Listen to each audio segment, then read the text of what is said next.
Good morning. Today, we're on our way to the national park that is the lowest and the largest in the United States. Contiguous United States, that is. Here we go.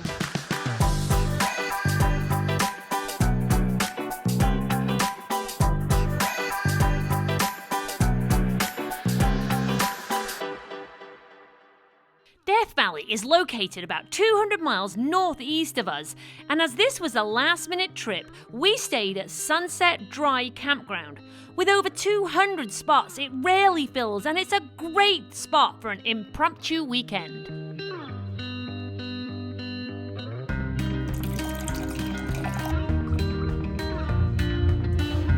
Good morning.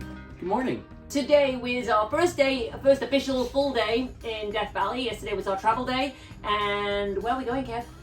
Oh, well, today we're going to the lowest point in the Western Hemisphere, Badwater Basin.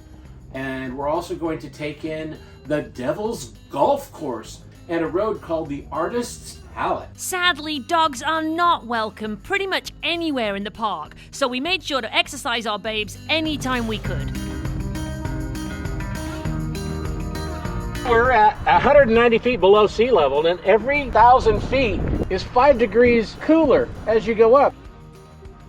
We love visitor centers and believe this should be everyone's first stop to get information on the area you're visiting.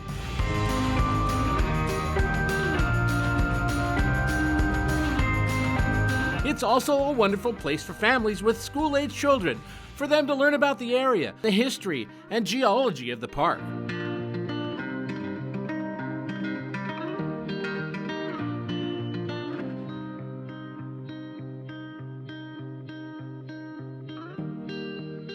What a great place. You take your receipt from your park entrance and you get this beautiful map. And I talked to the ranger and talked about what kind of tires I have and where I can go on a dirt road. And it looks like we won't be able to go to the racetrack. There's too good of a chance of popping not just one, but 2 tires on streetcar tires like the ones we have. A lot of other places to see, though.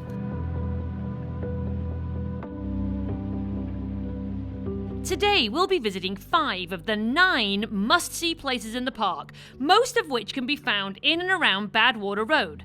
This is a paved road and is accessible to all. However, some of the attractions are off the main road on dirt, so watch out for those tires.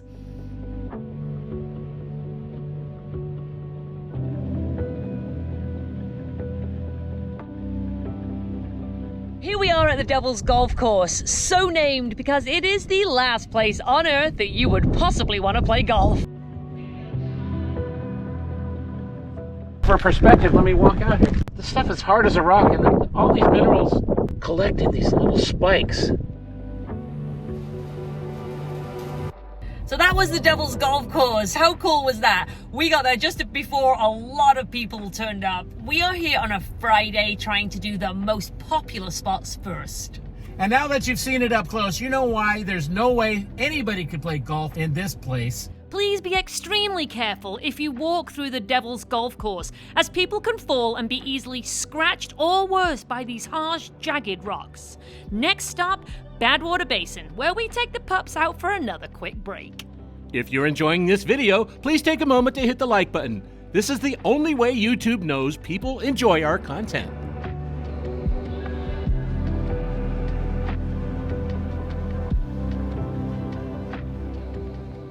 This spring-fed pool is evident year-round. The accumulated salts of the surrounding basin make it undrinkable, giving it the name Badwater. The pool does have animal and plant life, including pickleweed and the Badwater snail.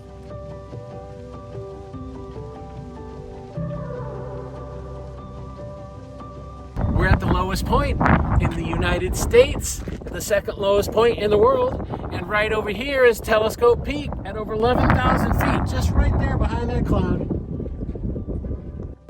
Here in Death Valley, we are at the point where the Earth's crust is at its very thinnest at 16 miles, with an average of over 25 miles thick in most places and 45 miles thick below Mount Everest. Death Valley is also sinking faster than most any other place in the entire world because the crust is so thin. The magma below is eating away the mantle faster than the Earth can replace it on top.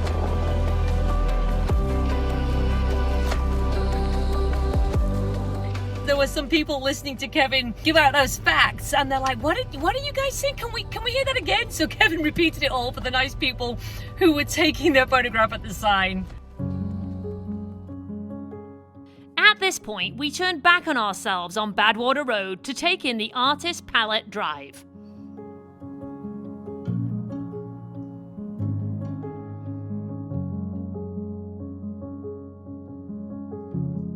The Artist Palette Overlook is located about 5 miles into this drive. Here, visitors can marvel at the array of colours. Reds, orange, yellow, blues, pinks and greens splash all across these hills. These colours are from volcanic deposits rich in compounds such as iron oxides and chlorite, which create a rainbow effect. This was not only breathtaking, it was jaw-droppingly beautiful.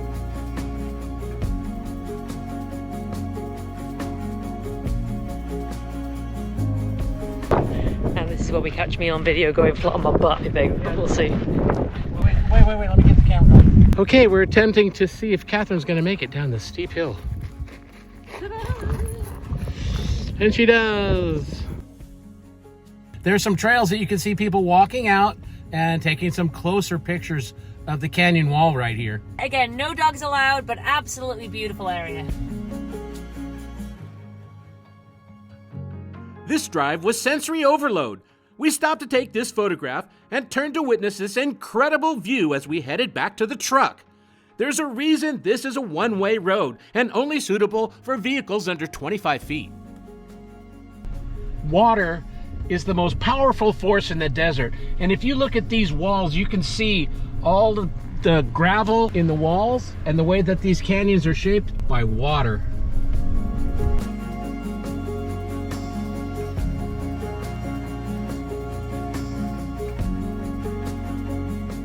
We left Badwater Road and headed 5 miles south down 190 to Zabriskie Point, one of the most photographed areas of the park, and you can see why.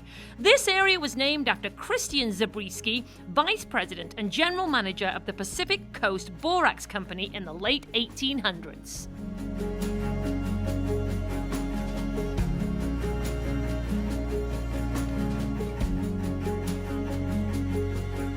These layers of sediment laid down over millions of years have been pushed up and turned sideways. Death Valley seems like it's very old, but in geological terms, it's very young. These sediments were laid down when it was at the bottom of the ocean before the continents were formed.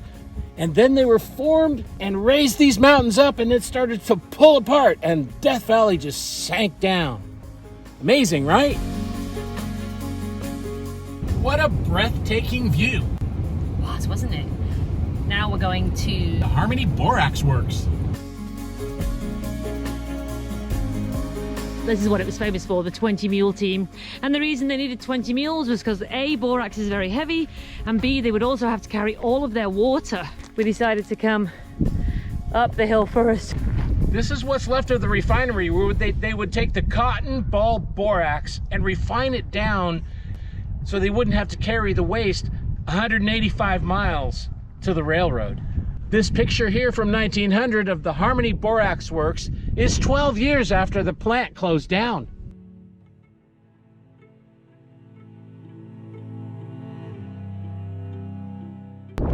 Borax can only be formed at the bottom of the ocean, and then it's leached out of the hillsides above Furnace Creek and down into these shallow lakes. One of the ways they can prove that it was the bottom of the ocean is because borax. So here we are now on the other side of the refinery, and it has boiling tanks up at the top, and the settling and crystallizing vats would have been down here at the bottom, and then it would have gone down this way to the holding tanks at the lowest point over here before they transferred it over here to these enormous wagons. Look how big these are. They needed 20 mules because all of this weighs 36 tons. They would take it 165 miles south to Baker.